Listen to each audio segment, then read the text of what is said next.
நிச்சயமா.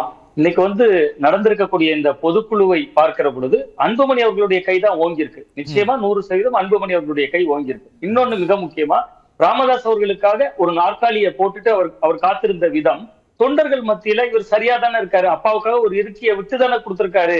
அப்படிங்கக்கூடிய ஒரு பார்வையும் நோக்கி நகர்த்தோம். இன்னொன்னு மிக முக்கியமா, நேற்று கூட ஆனா பார்த்தோம்னா, என்னன்னா, நேற்று பேசும்போது கூட சொல்றாரு சாமிநாதன், எனக்கு பதவியில ஆர்வம் இல்ல, நான் எந்த பொறுப்புக்காகவும் விருப்பப்படல அப்படிங்கிறாரு. ஆனா இந்த பொதுக்குழு எதுக்காக கூட்டப்பட்டுச்சு?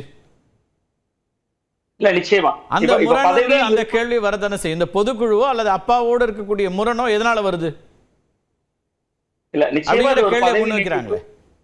கண்டிப்பா, கண்டிப்பா. நிச்சயமா அவருடைய அவருடைய ஒரு தலைவர் பதவியை அவர் தக்க வைக்கணுங்கிறதுக்காகவும், அப்பா போட்ட அந்த செயல் தலைவர்ங்கிறத உத்தரவை மீறியும் தான் அவர் பேசுறார். ஆனா அவர் பேசக்கூடிய முறைக்கும், ராமதாஸ் அவர்கள் பேசக்கூடிய முறைக்கும் நுட்பமான ஒரு வித்தியாசம் இருக்கு.